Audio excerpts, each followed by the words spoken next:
morning, Mr. President. I'm Jamie Santos from the Armed Forces Radio. What's so urgent with the command conference? Last January 4 po nagpatawag kami. Well, siyempre, may effect yung congressional hearings. I wanted to share with them exactly what certain members of Congress have imparted to me. And, although there is a problem, there is also an opportunity to show how different the current AFP is already. And if I can highlight, in all of the disasters that the AFP plays a major role in, di ba? Especially sa rescue, and the first responders. I think everybody here, and all our people will agree that there has been a dearth of complaints na hindi kami inasikaso. Walang tumulong sa amin, pinabayaan kami. So, paano nangyari lahat ng capabilities? Can I highlight, for instance, Typhoon 1? Sa Region 2, dumatakbo pa yung bagyo, kiniklear na yung mga kalsada na dadaanan, ng mga pag-repair ng transmission towers na damage. There were, I think, at least 12 transmission towers. So, paano nagkaroon ng capability doon? Dahil nga, meron ng mga reports na nakakadala na ng resources necessary to the ground unit. So, tapos yung mga anti-insurgency fights, medyo ang dami nahuhuli of the top leadership of the communist insurgency. And obviously, that is a direct effect of intelligence funds really being used for intelligence purposes. Sir, follow-up lang po. Kapansin-pansin po yung pagbaba ng enrollees ng Philippine Military Academy. How do you intend to help the institution po that produces the best officers and soldiers of the country? That's used to be. Buwababa.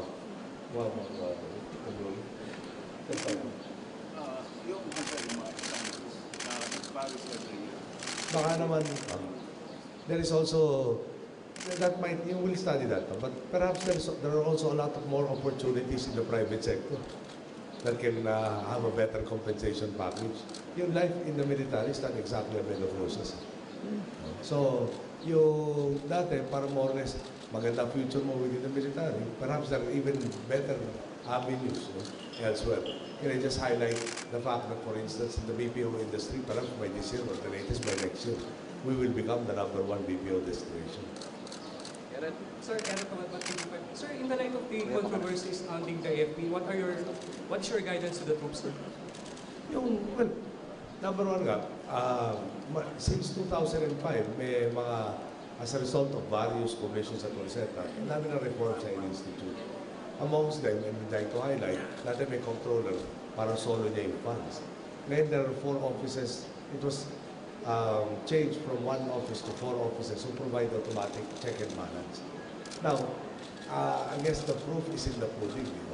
Ang issue nga dito, ano ba ang nade-demonstrate, especially after nakapupli tayo, ng capabilities at yung actual na nagawa na po ng AFP.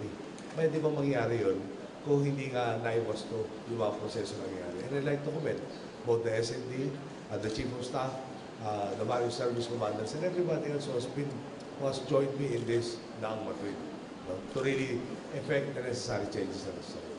Sir, last question, sir. Sir, re-review na po si Chief of Staff, General David, sa March 8. Sir, may napipili na po ba kayong pwedeng ipalit? Winino ko na yung list, but I will make the announcement at appropriate time. And this is not the time. And I'm also convincing General David, bata pa naman siya, he might want to take another responsibility afterwards. I'm almost 100% na-convince ko na siya. Good afternoon, sir. Sir, Secretary Domino has reportedly cleared his desk already at the DFA in preparation for his replacement. Can you confirm reports that he's going to be replaced by Ambassador Del We'll make an official announcement, I think, by this week. So, Sir, pardon. Sir, what's keeping you from making this announcement official? Well, si Bertrand Mulo is not a stranger to me. Yeah? So, he still has contributions that he can do. Yeah? So we just want to tidying up. It's always the details that tie us up. So I want to make sure that when I make a pronouncement, perfect na, hindi yung subject to change. So he may serve in another capacity. That is very possible this time. Pero subject also na kung gugustuhin niya o hindi niya gugustuhin. And of course, meron din yung requisites of the law. For instance, Congress is in session. Hindi pwede, parang pwede appointment yata acting while they're in session. Kaya hindi kina-confirm yung CA. At yung kina-confirm yung CA will take time. So, but we need we need a lot of, we have a lot of things to do with regards to foreign affairs. For instance, yung latest, di ba yung nangyari sa Egypt. Now we have the issue with our countrymen who are sentenced to execution in China. Bernard. Correct. Good afternoon, Mr. President. Oh, Sir, para lang most of sir, the 3 Filipinos on death row in China are set to be executed next week. Can the Philippine government still do something about it? And would you issue a last-ditch appeal to the Chinese authorities? Yung, if I'm not mistaken, as early as August, I think I wrote a letter already to the Chinese leaders asking for yung accommodation from them. At the time, hindi pa final yung review ng Supreme Court nila. From death to life imprisonment. Ano yun, parang to a degree, medyo mahirap pa ipakiusap dahil drugs. At saka nung binabasa natin yung records, talagang kilo-kilo pinag-uusapan. Now, yung drugs is a worldwide problem. And we have to respect their sovereignty, and kung dumaan sa sistema nila, wala tayong masasabi sa process ng trial, ano ba pwede nating ipaglaban. At the same time, yung Army making last-ditch effort, hindi tayo tumitigil. One of the very first dialogues I had with the Chinese ambassador, the People's Republic of China ambassador, and early on in my term, was precisely the status of these 6, plus the others who form about 70, who are in jail because of drugs. Ngayon, we are trying to set up a phone conversation with President Hu Jintao, again, to make an appeal for the commutation of the same. We think we have very good relations with them. Your latest issue is in the report now with criminals also. But unfortunately, we have not yet been successful. But we will not stop. I'm meeting the Vice President actually this afternoon because I might send him as an emissary to stress how important it is for us to have the death penalty be commuted to life imprisonment as we are doing here. Marami rin tayo nahuhuling of Chinese nationality involved in drugs, and we don't execute any because we have done away with the death penalty. We'd like to see some reciprocity. Sir, are you concerned na baka hindi mapigbigyan ng hiling ng Pilipinas dahil sa naging role ng bansa sa China at Hong Kong? Ang problema kasi doon sa, in fairness, sinabi ng ambassador, the very first time that I discussed this with him, which was, I assume when he made the call on me, upon my assumption of mga July siguro, that they are very, very strict with regards to drug laws because it is a major concern of theirs. Sa shabu, yung ephedrine is a natural, comes from a plant, and the plant is primarily in China. So, kung tayo may problema na wala tayo nun, sila na, kung saan tumutubo yun, gusto lang yung problema yun. And they have a bigger populace. And they had, syempre, the history of yung opium from before. But, I think our request is very, very reasonable. If it is time also for them to demonstrate, their oft-pronounced statements of improved and closer bilateral ties. This will be a test.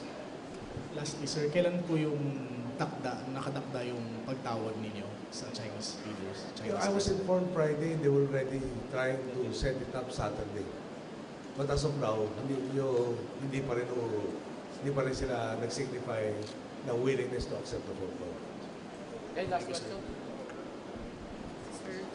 Sir, Senator Marcos has appealed if he would allow his father to be buried at the libingan ng mga bayan. Are you amenable to that? Whatever I say will be biased. So I'm thinking of inhibiting myself from deciding on the matter. I have a government official who I will task to study. Maraming implications yun. Should it be in recognition of his being a soldier during World War II? Should it be because he was a former commander-in-chief? Should it be that he was a former president? Then, of course, there will be a sector, or a significant sector, especially we're celebrating the 25th anniversary of EDSA by next week. Meron sector nagsasabing, bibigyan natin ng unod. Kasi as commander-in-chief, there is a sector and as president na magsasabing, di ba tinanggal yung mandato sa kanya ng taong bayan?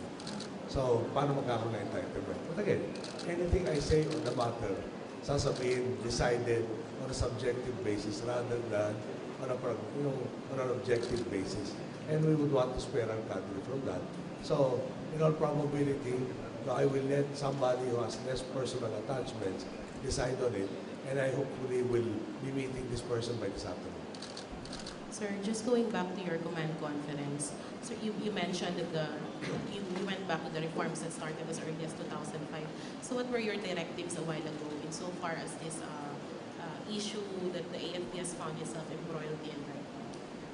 Well, first and foremost, ipapakita how different the current AFP is.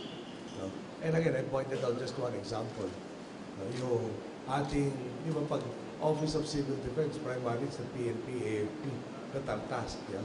Yung evacuations, yung security of the same, yung kailangan ng mga emergency repairs, clearing of roads, etc. Yung facilities, yung mga rubber boats, yung boats themselves. Yung pagdating na sa hulo ng water purification system will be loaded by, will be brought there by C-130. So, meron ka C-130, tumatakbo. Meron ka magsisecure sa personnel ng mga concessionaires na MWSS will be bringing equipment. So, yung mga capture of ranking CPP, NPA leaders, it demonstrates that the AFP is doing its job. And it actually, to me, vividly demonstrates the difference of their capabilities and accomplishments because the reforms are already taking place. Okay, thank you, Mr. President. Kaya pagbigyan na natin ito. Si Christina na meron pa. Pero kapalit ito, rest of the week. Natanong ko lang. Kasi nag-meet daw kanina si US President Obama at si Congressman Pacquiao. Pacquiao. Can you comment now? I'm sorry, I haven't talked to either one. I have no information as to what they talked about. Nor was I aware that they were going to meet. What do you think of that meeting, sir? Well, it highlights the fact that we have an outstanding Filipino athlete worthy of being talked to by arguably one of the most powerful men in the world. So that is a recognition that in the Philippines, we also have, parang talented and worthwhile individuals of note. So I'd like to say thank you. Okay, thank you, Mr. President. Thank you.